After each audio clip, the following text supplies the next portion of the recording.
민주당 당권이 어느 쪽에 가느냐에 따라서 이재명이 실제로 탄핵을 당할 것인가, 아니면 살아남아서 더 지탱을 할 것인가, 정권을 지탱을 할 것인가, 그게 완전히 갈라질 수가 있습니다. 물론 정청래가 된다고 해서 바로만 탄핵 들어가고 이런 건 아니지만, 양쪽에서 지금 싸우는 걸 보면은 거의 뭐 나중에 안 볼 것처럼 그렇게 싸우는 상황이기 때문에, 이게 정청래 쪽에 당권이 넘어가면은 민주당은 사실상 분당 수준까지도 갈 수 있는 그런 예상이 지금 되고 있는 겁니다. 이 상황에서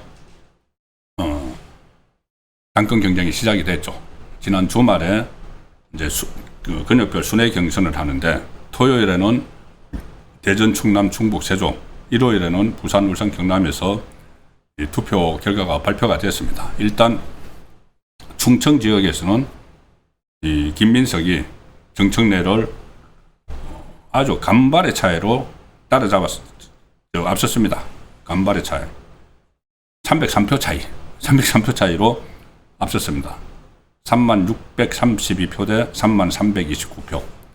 원래 충청은 정청래의 고향이 있다고 해서 정청래가 유리할 걸로 봤는데 간발의 차이로 뒤졌죠. 그런데 부산, 울산, 경남에서 역전이 일어났습니다.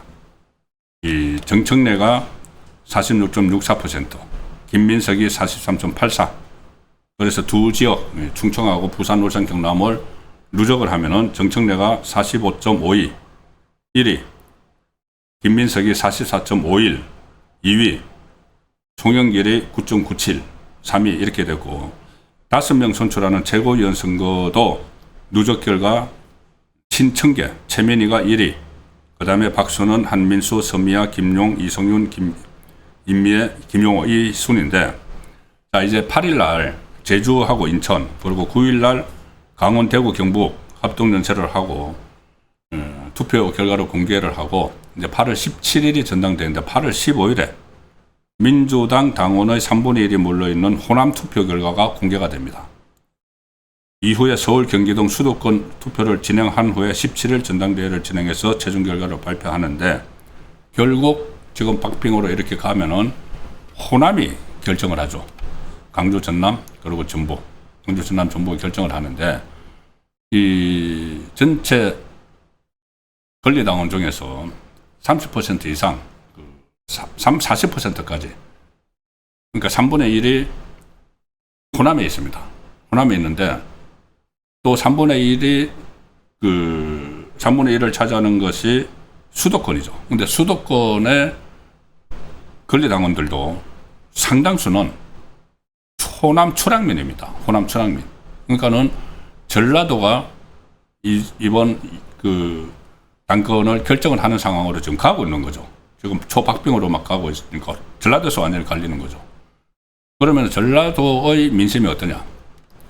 이재명이 이거를 다 계산을 해가지고, 그때 지방선거 전에 원래 대구, 경북 행정통합을 그렇게 요구를 했지만은 외면하고, 대전, 충남 외면하고, 결국은 강주, 전남은 행정통합을 해주면서 1년에 5조씩 4년 동안 20조 쏟아붓겠다, 그 약속을 하고 강주, 전남 통합 시장을 뽑았죠. 그리고 그걸로는 성이 안 찰 것 같으니까 완전히 팔 비틀어가지고 이재용 삼성전자, 재태원 SK 회장 팔 비틀어서 800조, 우리나라 1년 예산이 700조입니다. 800조를 투입하겠다 발표를 하고, 정강스카처럼 막 이것저것 막 발표도 하고, 뭐 강주공항을 이전을 하고 거기다가 반도체 공장을 짓는다. 강주공항 저기 무안으로 이주하는 거 완전히 확정도 안 된 상태입니다. 무안 주민들이 투표를 해야지 결정되는 겁니다. 그런데 그거 막 발표를 하고, 이게 다 이 승부처가 되는 강주, 전남을 어떻게 그냥 속된 말로 하면은 매표하는 거죠. 매표. 이것은 아주 거친 표현으로 제가 매표라고 표현을 썼지만은, 실제로 그 이후에 지금 다른 지역에서는 김민석, 이재명이 미는 김민석하고 정청래하고 박빙으로 가는데 여기서는 완전히 갈리고 있습니다. 호남 지역에서. 그러니까는 지금 두 군데가 초박빙전 양상을 띠니까 핵심 승부처인 호남 지역에 이제 주목도가 높아지는데 권리당원의 30% 이상 약 51만 명이 있는 호남에서 승부가 갈릴 수밖에 없다. 이렇게 이제 언론도 보고 있고, 그리고 호남과 비슷한 규모의 당원이 있는 서울, 경기 역시도 호남의 영향을 받을 수밖에 없다. 출향민들, 고향이 호남인 사람들이 민주당 당원으로 다 가입이 돼 있으니까는. 그래서 이 호남에서 상경을 해서 수도권에 자리 잡은 당원들이 굉장히 많기 때문에 수도권 민심도 호남 정서를 공유를 한다. 그 당원들 사이의 이야기입니다. 그래서 호남에서 이기는 모습을 호남에서 이겨야지 당권을 잡는다. 지금 딱 이렇게 되어 있습니다. 이 두 번 지역별 경선을 하고 나서 더 굳어졌죠. 그래서 15일 전남, 강주, 전북, 16일 경기, 서울 이 순으로 지역 순회 경선을 마무리하는데 15, 16일 돼서 한쪽으로 표로 확 쏠리면 그쪽이 이기겠죠. 지금은 김민석이 유력합니다. 왜냐하면은 김민석 쪽도 호남에서 승리를 하면은 이긴다. 반도체 몰빵 800조, 20조 전남, 강주 행정통합 투입. 물론 그 약발이 문제겠죠. 이것을 제가 어떻게 보면 백지수표, 그러니까 부도날 수표 비슷하기도 한데 이걸 호남 그 주민들이 그걸 진짜 믿느냐? 진짜 820조가 투입될 것으로 지금 믿느냐? 그게 되겠어? 그냥 이 선거 경선 앞두고 하는 말이겠지. 그리고 기업들이 언제 기업 환경이 변해서 이게 바뀔 수도 있는데 지금은 이재명 정권이 스스로 퍼르니까 그렇게 하지만 이게 어느 쪽으로 믿느냐에 따라서 이제 다르겠죠. 그런데 지금 호남 민심을 조사한 여론조사는 많이 믿는 분위기입니다. 실제로 그렇게 된다고. 자, 무동일보 여론조사 결과를 하나 보여드리겠습니다. 무동일보는 강주에서 강주 전남에서 발행되는 언론이죠.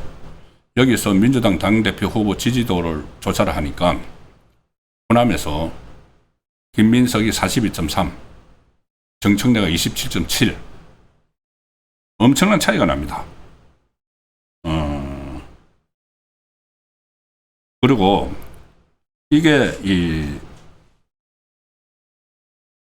무등일보하고 뉴시스 전남 강주 취재본부 그리고 강주 MBC 이가 공동으로 여론조사 전문기관 한길리서치에 의뢰를 해서 이 전남 강주 통합특별시에 거주하는 18세 이상 남녀 1,007명을 대상으로 ARS 조사한 건데 제가 왜 이 설명을 드리냐면은 보통 다른 조사 갤럽이나 이 리얼미터 이런 조사에서 호남의 지지율은 어떨까? 그 이야기할 때 그 전체 전국의 1,000명 샘플 중에서 호남에서 샘플에 채취된 것은 100명이 채 안 됩니다. 한 90명, 80명 이 정도죠. 그것을 가지고 조사를 하는데 지역 언론, 그 지역의 언론에서 조사를 할 때는 딱 필요한 강주 전남 거기만 샘플을 뽑으니까 거기만 1,000명을 뽑은 겁니다. 그러면 이게 신뢰성이 훨씬 높은 거죠. 표본이 많으니까.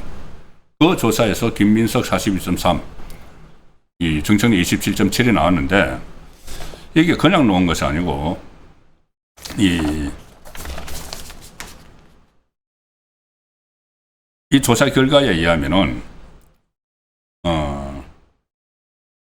삼성전자 그 SK 하이닉스의 반도체 팹 생산 시설이죠. 설립에 대해서 지역민 67%가 이재명 임기인 2030년 안에 완공될 가능성이 있다. 이렇게 응답을 했다고 합니다. 67%. 그 10명 중에 한 7명, 7명이 그거 이재명이 이야기한 대로 2030년 안에 완공될 가능성이 있어. 이렇게 봤다는 겁니다. 굉장히 믿고 있는 거죠. 지금 전문가들이나 이런 쪽에서는 이게 이 용인 반도체도 같이 막 만들어야 되고 이게 과연 가능한가? 회의론이 굉장히 많은데 강주 전남 시민들은 믿고 있다는 겁니다. 70% 가까이, 67%. 그리고 이거 빨리 하기 위해서 이 군공항 빨리 이전을 해야 돼. 이렇게 막 꽂고 있고, 반면에 이재명 임기 내에 불가능할 걸, 이 대답은 27.9%밖에 안 됩니다. 거의 뭐 7대 3이죠. 될 거라는 게 7, 안 될 거라는 게 3.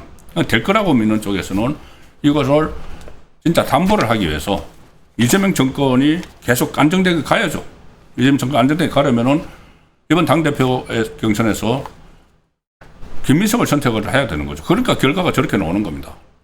물론 여기는 이제 그 호남 주민들입니다. 강주 전남 주민들인데 여기서는 국민의힘 지지자도 간혹 있죠. 그리고 뭐 민주당 지지자도 있고 무당층도 있고 하지만은 이 사람들이 투표권을 갖는 건 아니지만 대체로 보면은 호남의 민주당 권리당원의 그 당심을 여기서 읽을 수가 있는 거죠. 자, 그래서 이런 그러니까 반도체 팹 반도체 생산 시설이 이재명 임기 안에 2030년 안에 완공될 가능성이 있다. 800조가 온다. 그거 믿는 사람이 거의 70% 가까이 되니까 김민석의 지지가 저렇게 나온다고 볼 수가 있고, 물론 다른 요인들도 있지만은 일단 그냥 단순하게 계산을 해보면 그렇다는 말씀입니다.